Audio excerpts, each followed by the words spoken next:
Hi, I'm Ann Sherwood with Northwest College. These are 4 quick tips for snaffle bit success. First off, I'm going to have you look at this snaffle bit, see how it's set up. Okay, hopefully you got that.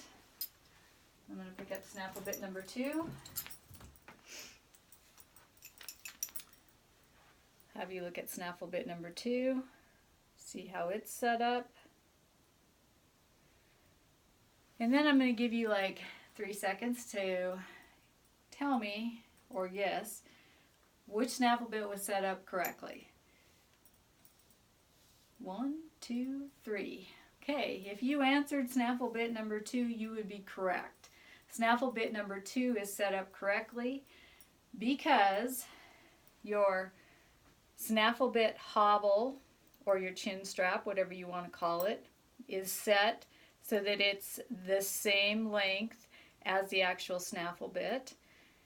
Also, snaffle bit number 2 is set up correct because your snaffle bit hobble or your chin strap is set between the rein and the mouthpiece. So that needs to be set here.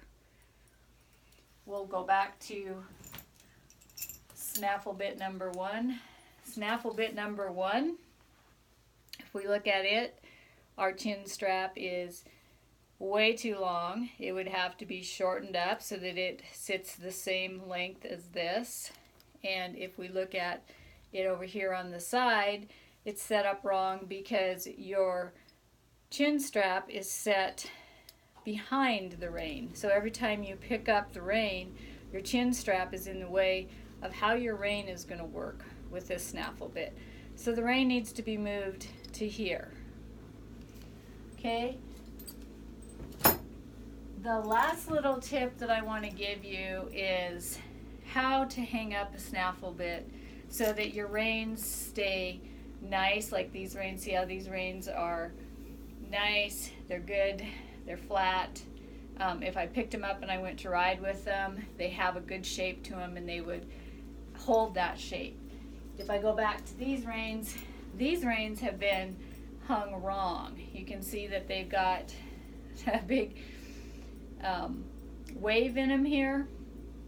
They don't hang good even now that I put them on this headstall correctly because somebody's been hanging them up wrong. So they're just breaking the leather down, and these would not be fun to ride in. They've got too many twists and turns in them.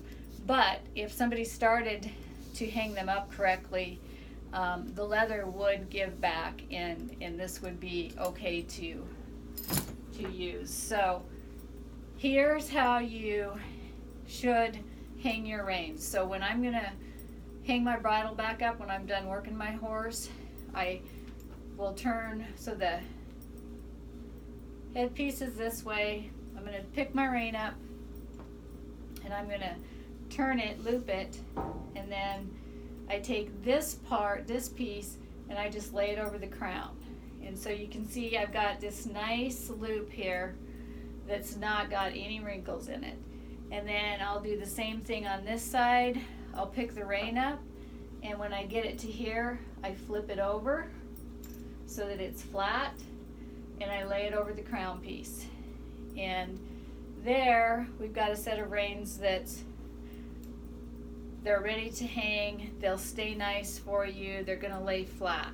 So those are my 3 tips to snaffle bit success. Make sure that your chin strap or your snaffle bit hobble is the same length as your snaffle bit. Make sure that your reins are set behind your snaffle bit hobble, or that your snaffle bit hobble is between your rein and your horse's mouthpiece. That will get you on the road to success. Thank you.